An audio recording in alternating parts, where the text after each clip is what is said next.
They told you they needed freedom. They told you the relationship was too much, the closeness too heavy, the future you were building together too suffocating to breathe inside. They pushed you away with the quiet confidence of someone who believed that distance was the answer to everything they were feeling.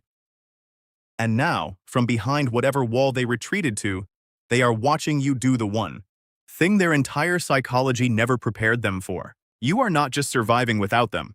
You are building something beautiful. And what that is doing to them, in the private spaces behind the composed exterior, in the silence of the fortress they chose over you, is the avoidant's deepest, most unspoken, most desperately avoided fear arriving in full. Let me show you exactly what that looks like. If this content is speaking to something you are living through, subscribe to Psych6 Go 2. Every week we go deep into avoidant attachment psychology, the science of these dynamics, and what genuine healing and power actually look like on the other side of loving someone who was not ready to stay. To understand why watching you build a happy life without them is the avoidant's worst fear, you first have to understand what their deepest fear actually is. Most people assume the avoidant's core fear is intimacy, closeness, being trapped, being consumed by another person's needs.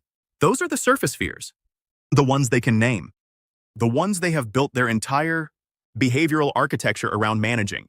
The deeper fear, the one that lives beneath all the walls and strategies and carefully maintained distance, is this: that they will be the reason someone's life goes smaller. The avoidant is not, at their core, a person who does not care. They are a person who cares in a way that became dangerous to feel early in life. So dangerous that the nervous system constructed an entire defense system around never having to fully acknowledge it again. And underneath that defense system, in the deepest unexamined layer of their psychology, is a belief they have been carrying since childhood. A belief that their particular kind of love, defended, inconsistent, unable to show up fully, is the kind that diminishes the people who receive it. They told themselves that by maintaining distance, by refusing to let things get too deep, by keeping the connection at a level they could manage, they were protecting you as much as themselves. And that story, however unconscious, however unexamined, was the thing that made the withdrawal feel tolerable. Your happiness without them demolishes that story completely. Phase 1. The initial exposure. The first moment they register that you are building a happy life without them does not arrive as a dramatic confrontation. It arrives as a data point, a glimpse, a story, a mutual connection mentioning something you did, somewhere you went, a version of you that sounds lighter and more alive than the version they remember. And the amygdala, the brain's threat detection center, registers the information with a force entirely disproportionate to the casualness with which it arrived. Because it violates something fundamental, the internal model they had been running, the one that allowed them to justify the distance, to maintain the narrative that you were better off without the pressure of their defended love, required one condition to function: that your life without them would be harder than your life with them. Not dramatically harder, not consciously wished harder. But at the level of the nervous system, the avoidance sense of the dynamic had been organized around being needed, around being, even in their absence, the reference point your emotional world organized itself around. When the data point arrives, you are happy, you are building, you are flourishing in a way that has nothing to do with whether they are present. The nervous system registers a prediction. Violation so complete it requires a full internal restructuring to process. The cortisol spikes. The composure reassembles quickly.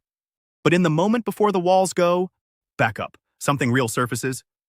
The understanding that the story they told themselves was not the truth. Phase 2, the cracks beneath the composure. And here's what most people do not realize about what happens in the days and weeks after. That initial exposure, the avoidant does not immediately collapse. The fortress rebuilds. The deactivating strategies reactivate. The performance of indifference continues. But something has changed beneath the surface. Because the dopamine system has begun its audit. And the findings are not comfortable. Throughout your relationship, your specific presence, your patience, your consistency, the layered and irreplaceable quality of being loved by someone who stayed through the worst of their patterns was producing a neurochemical reward signature the brain cataloged as primary, not general. Specific to you, That signature is not reproducible by independence, not by new connections, not by the carefully constructed fullness of a life organized around never needing anyone deeply. The brain knows the difference between depth and surface, between what it had and what it currently has access to. And the dopamine withdrawal that began when you left, the restlessness, the flatness, the reward system reaching for a signal that is no longer available, intensifies now. Because the signal has not just moved out of reach. It has visibly, demonstrably, undeniably found a place to live in your life, which is growing. Without them, they traded the ocean for dry land and called it solid footing. But they can see the water from where they are standing. And dry land, it turns out, is not as permanent a comfort as they imagined. Phase 3. The comparison that cannot be won. And this is where it gets deeply interesting, because the avoidant now enters the most psychologically consuming phase of watching you build a happy life. The comparison loop. Every element of their present life gets held up involuntarily and relentlessly against the evidence of what your life is becoming. Every interaction they have, every moment that should feel satisfying, every version of connection they access through the safe, manageable relationships they chose over the depth of what existed with you. It all gets measured. And the measurement is not fair. It was never going to be fair. Because the retroactive idealization has been running since the moment the loss became permanent. The brain, stripped of the ability to dismiss or minimize what you shared together, has reconstructed it in its fullest form. Every moment of genuine connection, every instance where your love created something that felt irreplaceable, the specific quality of being known by you deeply, patiently, in a way that saw behind the walls without being defeated by them. That reconstruction is what every present experience gets measured against, and nothing passes that measurement. The new connections feel shallow. The independence feels hollow at its edges. The life they chose, organized around the absence of vulnerability, the management of closeness, the maintenance of distance as a primary value, does not produce the specific reward the nervous system is searching for. Meanwhile, your life is growing, visibly, with an ease and a genuine quality that confirms what the comparison loop has already concluded. You were not diminished by their love. You were simply waiting for the space to grow into who you already were. And that growth, unfolding in the absence of their fear, is the most confronting thing their defended psychology has ever had to witness. Phase 4. The phantom effect deepens. You are not just absent from their life now. You are a presence more real and more consuming in your absence than you were in your proximity. This is the phantom limb effect arriving at its fullest depth. The nervous system, wired through months or years of your presence, continues to reach for what it learned to expect: your warmth, your consistency, the particular texture of being loved by someone who offered safety without conditions. The brain keeps checking the spaces where you used to be and finding not nothing, but the shape of where you were. The outline. The absence that has weight and edges and a realness that no amount of distraction can fully dissolve. The Zeigarnik effect has locked in completely. The unfinished loop, the things unsaid, the depth that was building and then was severed. The ending that never contained what the mind needs to feel resolved, runs on repeat beneath the surface of everything they do. The brain returns to it, again and again, like a tongue finding a missing tooth, like a hand reaching toward a lamp that is no longer plugged in.